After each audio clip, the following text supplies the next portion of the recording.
It's very important that you begin interacting with your baby in a way to ensure they develop and can achieve their maximum potential.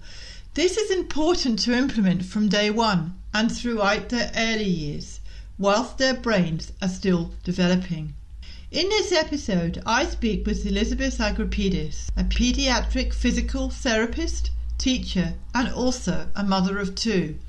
Elizabeth helps parents with their children's physical development, and we talk about why encouraging movement is so important to your baby's brain development.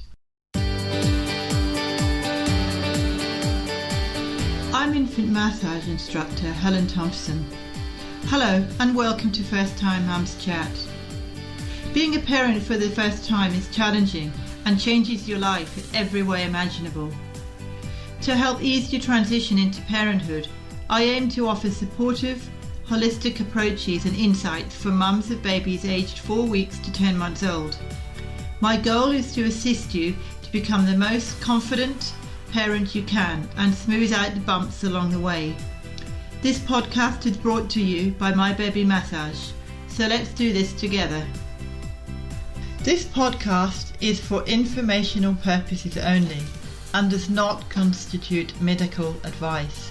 Please contact a medical practitioner if you are concerned or have any medical issues.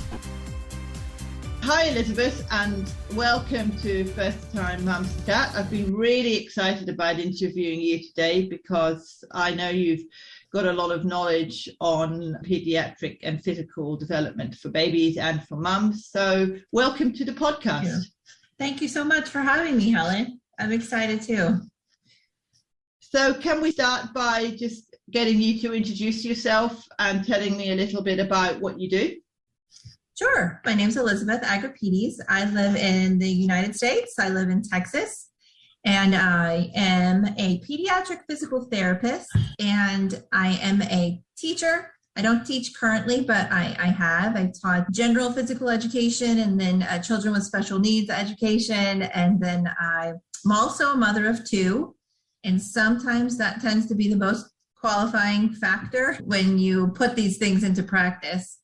So I work for myself now, and I love it because I get to help moms when they need me, how they need me, and early development, just helping with whatever is at that stage without having to wait for someone else to agree. So that's what I'm doing right now. Wow, so you've got a lot of experience there in the brain development side then. So yeah, you know a lot about the brain development. So can you tell me a bit about brain development?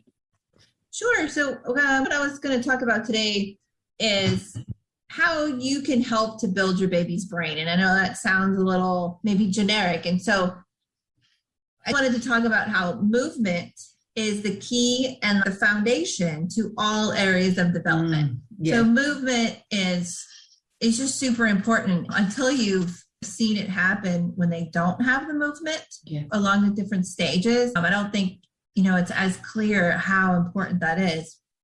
And so all areas of development, by that I mean there's the body, you have strength and flexibility, and then there's the sensory system, which includes everything else. But sensory kind of drives the motor, but motor, which is movement, drives the cognitive, like the learning and the brain. And so that's what we're going to talk about today, that movement activities build that brain structure. The practical side of what I'm saying is that a lot of moms sometimes get stressed out about if they're doing things right, and then if the baby's doing things right, and then what if my baby doesn't like certain things? Am I messing them up? Or how important is that? It's kind of this this gray area. And then I've seen a lot of mom guilt and stuff come in there. I'm sure you know what I'm talking about. I've done a lot of childcare development because I come from a childcare background, and also I sort of know about brain gym as well, and the importance of movement. So yes, I'm very aware of what you're talking about, but I know that first time mums may not be. Right. So that's what I see too, and what I like to do is take these kind of complex things, then break it down to what does it mean and what can I actually do about it? So that's where I like to live. And so it's more helpful to people that way. So I was going to say a little bit about the baby's brain, that how at birth it has like 100 billion connections already, and that all these connections are going to keep expanding. It's almost like Facebook. So you message someone and then they message 50 friends and they message 50 friends. And so the brain is kind of like that. If you form a connection and then you repeat it, it just grows and grows and grows. Mm-hmm. And so the other part of that is that those connections can actually be lost and like pruned away if they're not used. And so that's why there's so much talk about cognitive development and do this for your baby. That's why. It's because you want to keep those connections forming. And so what they need is opportunities to move so they can learn. They learn by trying things and then succeeding, and by failing.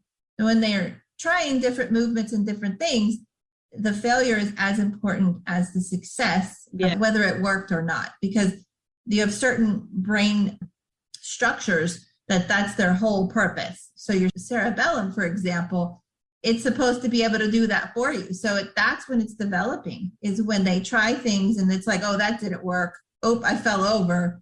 I've got to try again. I got to try again. That's a lot of information. So it has to be woken up. And a lot of these toys that you see, a lot of times moms, come to me, we work on that. What toys do I get? Because there's so many out there, aren't there? It's a bit daunting. Yeah. Have you noticed that they all say all these amazing things that they do on the box? It creates this and that. And in the brain, they say that a lot on the boxes. And so the mom's like, okay, I'm going to get the toy. The toy might be great and it might not be great. But the thing that makes the baby develop is their interaction with the toy. So the toy by itself is not going to do all these amazing things, right? But the baby trying things on the toy, that's what their brain and their body and everything starts to get organized. So what can you actually do about this? So my first thing is to give them the opportunity to succeed and to fail, right? So they have to have that opportunity. Floor time, for one, be on the floor. And so I know that there might be some problems that pop up for people, like problem solving, and I'll kind of touch on that in a minute. But just to tell you what you can do is giving them the opportunities to where their brain can kick in, and then their body and their brain, everything can work together. So floor time, what I mean is on their tummy, on their back, and their visual system can be engaged, and their movement system will be engaged. And then there's other sensory systems, your vestibular, which helps with balance. And all of those things are used and strengthened when the baby is playing on the floor. And I think that when all of this sounds a bit much to people, it doesn't feel like play anymore. And sometimes they feel stressed about, well, what am I actually supposed to do? And what if my baby hates the positions? And, that can really catch people up. What I help people with a lot is the moms who've been searching already, and then you're spending all this time searching, and then you're like, okay, I'm going to try this one thing. There's a lot of stress that gets kind of built up in that kind of situation, and it should still be play. And if the baby hates it, my opinion is that there's some reason that the baby hates it, and then we problem solve through it. It's always baby led. Would you agree with me saying when you're doing things on the tummy or the back to stimulate them, that if they're upset, you just take them away and you give them a cuddle and then you go back to it? Would you agree with that? I agree with that. I tend to use the term like guided, right? So it's baby led in the fact of if they're not, there's like a state we call quiet alert state. It's an actual. Yes, I'm aware of that one. Mm-hmm. Right. So if the baby is not in a quiet alert state, they're not really open to learning at that moment. And it doesn't mean don't put them on their tummy on your chest. It doesn't mean don't do anything. It's just not the optimal. They might be hungry. They might be tired. They might be annoyed or sick or something. And so if they're not really in that state, it kind of goes along with what you're saying in baby led. They are just not going to be receptive to whatever you're doing. And that can feel like a failure to the mom, right? I always say in baby massage, the quiet alert state it's where I say to mums that that's when to massage, because if you're massaging them when they're not in that state, they're not going to enjoy it. They're not going to get the benefit from it. So that's basically what you're saying here. If you're trying to stimulate your baby when they're not in that state, they're not going to be able to enjoy what you're teaching them, and their brain just isn't going to work. Yeah. Right. It can be over or under, and it's almost like it's shut off. And there's some cues that babies give you that I teach on, like kind of how to watch for their feedback. But when I say you guide the baby, right? So if you want to work on rolling, for example, and they're in that quiet alert state, you want to baby led, meaning if they're interested in a certain toy and it's to the right and they're looking at it, you don't want to be so methodical that you're like, we're working on rolling to the left right now. They have to look left. Yes. Right. And I'm not trying to make fun. We get so in our head sometimes about it has to be so specific. Yeah. But if the baby's looking to the right, that's a perfect opportunity to work on that rolling exercise, going to what the baby's interested in, because then it's going to be happy and it's going to be smooth. And then they might even help you. And then that's a more open to learning kind of opportunity. Mm-hmm, mm-hmm. So I think the trouble comes in when the baby hates tummy time, or the mom. Sometimes there's even been a negative relationship with the position already created. And so then anything that they try doesn't work. And so sometimes they're right, like it's not working and it needs a little bit of tweaking. It needs a little bit of problem solving. And we might have to back up a little bit. I do workshops on this sometimes. We might have to back off a little bit and reestablish that it can be a positive, fun situation. And they don't have to be so stressed. And then you build the positive back on. Because I teach a bit of tummy time as well. So I understand exactly where you're coming from to build on it rather than to force it. If they don't like it, just build on that skill and encourage them, but don't force them. If they're really upset, just think, okay, let's try something different. Let's try a different tactic. Get them involved in something else. Yeah, would you? Right. Yeah, I agree with that. But I wanted to say another way that what you can kind of do about this whole creating their brain thing is your time with them. So the time that they're with you, the way that you interact is really important as well. And being present. And so for the baby, think it's way simpler than what we think usually. You know, we have all these thoughts about what could be the problem. For them, it's pretty simple, you know. So if this is your time to be with them, so it's like 20 minutes, let's just say, try to be present in that 20 minutes. So I teach moms, you know, we take the stress out of it a little bit. It's like the dishes, they can wait a little bit. Yes. You know, it's a very important time. You know, you're basically creating who they're going to be day by day. That's how important you are in this relationship is. You're creating who this little person is going to be. And so when you're creating their brain, you know, and their interaction with you is going to make them who they are. There's so much dyslexia these days when they're older, and ADD and ADHD, and it's not diagnosed very young. It doesn't really show up until school age, right? But my kids are 11 and 7 now. And so their friend, I mean, there's just so much of it. I did a little bit of research on it. And so I do know for sure that premature babies, and if they have a decreased birth weight, they're more at risk for these diagnoses later in life. And so even if your baby wasn't in that category, right, you need to nurture their brain from the beginning, very absolutely. Purposefully, right? You're setting them up for success.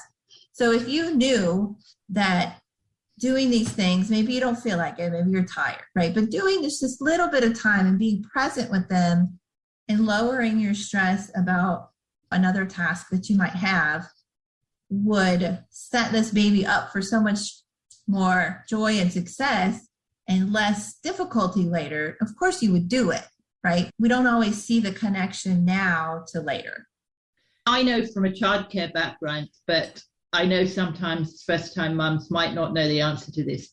So you're talking about the connection with your baby's brain and how to develop it, but what kind of things would you do to connect with your baby's brain? I mean, I know you've got the facial expressions, communication, laughing and talking with your baby, and I love mirror play. So what are some of the things we could do to support the mums? I had a couple things listed, but the floor time that I was mentioning, when I say floor time, I guess that can be kind of vague, but mirrors are great, and music toys that are not too overwhelming, blocks with simple colors on them, things that they can interact with. But it's not too challenging, it's not too easy, but things that they can practice doing and then see the result of like what their body movement would do. So like if they're floor time and they're trying to bat something with their hand, they see the result. It's like moving. And so when they move their hand, their brain's like, oh, I did this. And I get the feedback of hitting the thing, and then it makes this really fun sound. So then it's like a reinforcement. But when I said number 2 was their time with you, I feel is more important than the interaction with the toys, right? We have these fancy toys, which I love, right? But I recommend turning the TV off when it's your playtime because it's very distracting. So if you think of it that way, their little baby brain, who just came out, is getting all this conflicting input and information. It can overstimulate, which is not in our optimal state to learn. And then they can get cranky, and then they hate this. I don't want to do it anymore. They hate the activity. And it's not always that, right? And we hand them, maybe not in a baby's, but they get phones and different things when the moms need a break, but the mom sometimes doesn't know what to do. Because if the baby's overstimulated, they can take that as the baby doesn't like tummy time. I don't know how to do it, or they don't like whatever, and I don't know how to do it. And so here, just hold this. But actually, that's going to have the opposite effect. So I'm all about balance. I'm not saying don't ever give your 2-year-old a phone, but what I'm doing is I'm just teaching you how these connections are made, and then the best way for you to help them is playing on the floor, having them be able to practice things and interact with toys and interact with you. So the facial expressions, and I was just teaching one of my clients this week. I said, do you talk to her with exaggerated kind of happiness? And she was like, probably not. She's kind of a more reserved, quiet mom. So I did some examples. I was talking to her baby on our Zoom session. And so I'd say, what are you doing? And what is that toy? And show it to me. And so the inflection, and it sounds exaggerated, but the baby sees me, and then she was imitating me. Yes, because babies love doing, babies, I said before, they like spongy, imitate what you're saying, and you're developing their language, and you're developing their social skills, which is also to do with the motor development as we're talking about. So what you're saying is we're doing, by interacting and talking with our baby, we're developing all those other skills as well, which incorporates the brain development. Right. It's all incorporates the brain. The brain is just learning all the time. Yes. Yeah. Another thing that is I think is good is music. Putting on, it can be your favorite music, it can be their favorite music, and not with the TV and the music toys. So choose music, and then dance around the room with your baby. If their head control is not there yet, we do safety first. You support their head, but the movement is good. Yeah. And it can be fun. I also have number 4 on my list was touch and massage. And so infant massage, I actually have some articles, references to tell you that massage is directly related to brain development. I can't quote those. I apologize. It encourages them to start the crawling process, because as they're lifting their head and as they're sort of lying on the tummy, it's actually teaching them to start that movement of crawling and sort of rolling over. And the most important thing is it helps them lift up their head. So I have whole trainings on each one of these topics so I could, like you said, we can talk about this all the time. Yeah, well, exactly. I was actually going to mention that at the end, that if you kind of want more on this topic and a little bit more guidance on it, I have a training that I've titled 3 Ways to Increase Babies' Brain Connections Today. And so it's this same stuff that I talked about is like intro to it, but I've done a few kind of consecutive ones. And so it's just, you can come to my Facebook group. I'll give you the link in a little while. And I'm also doing a free workshop. And so you can continue to follow and get more information on all this. Because what I've seen is a lot of moms are searching online, right? You Google's not really your friend, but we think it is. And then they find things and they might not work. And so then they don't know, was it the wrong information? Was it me? Did I do it wrong? Mm-hmm. My baby, something wrong with them and something's not right. And then, or maybe it just wasn't, maybe that wasn't the most appropriate thing for your baby, but you don't know that when you're just doing general searches. And so I'm really hands-on. And in the Facebook group, they can ask me questions, and then I do trainings, and I actually have this really cool free workshop coming up on September 14th to 17th. So if you want any more help with the implementation, right? Because all the words, like Helen, you're saying, all the words can sound great, and sometimes it's hard to put them into practice. Mm-hmm. I have whole trainings on tummy time, and I have trainings on roll, because each thing a mom sometimes thinks that it's independent, right, of everything else. And it's really not, right? Like the brain gets stronger when they're doing tummy time, and their neck gets stronger, and their back gets stronger, and their vision gets finer, and their vestibular system is being created. And so it's all these things at the same time that's happening to make your baby also kind of less frustrated, right? They want to move. They want to learn this stuff.